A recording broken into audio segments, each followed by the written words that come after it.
ಏನ್ ನೂತನವಾಗಿ ಹನುಮ ಮಂಟಪ ನಿರ್ಮಾಣ ಆಗ್ತಾ ಇದೆ.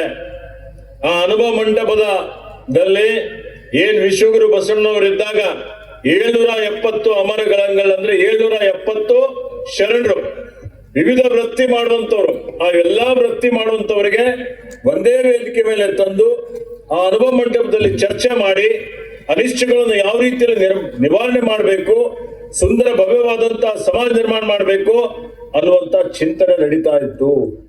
ಅಂತ ಅನುಭವ ಮಂಟಪ ಇವತ್ತು ನೂತನವಾಗಿ ಕಟ್ಟಬೇಕು ಅನ್ನೋಂಥದ್ದು ಲಿಂಗೈಕ್ಯ ಚನ್ನಬಸವ ಪಟ್ಟದೇವರ ಕನಸಿತ್ತು. ಇವತ್ತು ಈ ಜಿಲ್ಲೆಯಲ್ಲೂ ಇದೇ ಬಸವ ಕಲ್ಯಾಣದಲ್ಲಿ ಅನುಭವ ಮಂಟಪ ಕಟ್ಟಬೇಕು ಅಂತ 1955ರಿಂದ ಇವತ್ತು ಪ್ರಯತ್ನಗಳಾಗ್ತವೆ. ಆದ್ರೆ ಅದು ಕಾರ್ಯಗತ ಆಗೋದಿಲ್ಲ. ಹಿಂದಿನ ದಿನಮಾನಗಳಲ್ಲಿ ಇವತ್ತು ಮೈಸೂರು ರಾಜರು ಅವರು ಬಂದು ಇವತ್ತು ಶಂಕುಸ್ಥಾಪನೆ ಮಾಡ್ತಾರೆ, ಮುಂದೆ ಹೋಗಲ್ಲ. ಹಿಂದೆ ಇದ್ದಂತ ಮಾಜಿ ಮುಖ್ಯಮಂತ್ರಿಗಳಾದಂತ ಬಿಡಿ ಜೊತೆಯವರು ಅವರು ಪ್ರಾರಂಭ ಮಾಡ್ತಾರೆ, ಅದು ಕಾರ್ಯಗತ ಆಗೋದಿಲ್ಲ.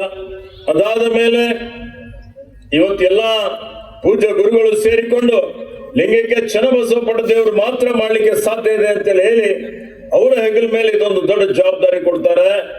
ಪೂಜ್ಯ ಪಟ್ಟದೇವರು ಇಲ್ಲಿಂದ ಪಾದಯಾತ್ರೆ ಮಾಡಿ ಅವರ ಅತ್ಯಂತ ಪ್ರೀತಿಗೆ ಪಾತ್ರರಾದಂತಹ ಶಿಷ್ಯರಾದಂತಹ ಭೀಮಣ್ಣ ಖಂಡ್ರೆಯವರು ಅವರ ಸಂಗಡಿಗರ ಕೂಡಿಕೊಂಡು ಬಹಳಷ್ಟು ಪ್ರಯತ್ನ ಮಾಡಿ ಶ್ರಮ ಮಾಡಿ ಈ ಅನುಭವ ಮಂಟಪ ನಿರ್ಮಾಣ ಮಾಡಬೇಕು ಅಂತೇಳಿ 1981ರಲ್ಲಿ ಇವತ್ತು ಪಾಠ್ಯ ದಿವಸಲೇ ಆಗ್ಬೇಕು ಅಂತೇಳಿ ರಾತ್ರಿ ಹಗಲ ಇವತ್ತು ತಲೆ ಮೇಲೆ ಇವತ್ತು ಕಂಕರು ಎಲ್ಲ ಹೊತ್ತು ಅದಕ್ಕೆ ರಾತ್ರಿ 12 ಗಂಟೆ ಆದ್ರೂ ಕೂಲಿ ಕಾರ್ಮಿಕರು ಇವತ್ತು ಸಿಗದೆ ಇದ್ದಂತ ವಾಪಸ್ ಹೋಗಿದಂತ ಸಂದರ್ಭದಲ್ಲಿ ಖುದ್ದಾಗಿ ಇವತ್ತು ಆ ಲಿಂಗಾಕಾರದ ಏನು ನೂತನವಾಗಿ ಅನುಭವ ಮಂಟಪ ಅಲ್ಲಿ ನಿರ್ಮಾಣ ಆಗಿದೆ, ಅದಕ್ಕೆ ಯಾರಾದ್ರೂ ಅದಕ್ಕೆ ಪ್ರಮುಖವಾಗಿ ಅದು ಮಾಡಿದಂತವರು ಅದು ಶ್ರೇಯಸ್ಸು ಯಾರಿಗಾದ್ರೂ ಸಲ್ತದೆ ಅಂತ ಹೇಳಿದ್ರೆ ಲಿಂಗೈಕ್ಯ ಚನ್ನಬಸವ ಪಟ್ಟದೇವರಿಗೆ ಭೀಮಣ್ಣ ಖಂಡ್ರೆ ಅವರಿಗೆ ಸಲ್ತದೆ.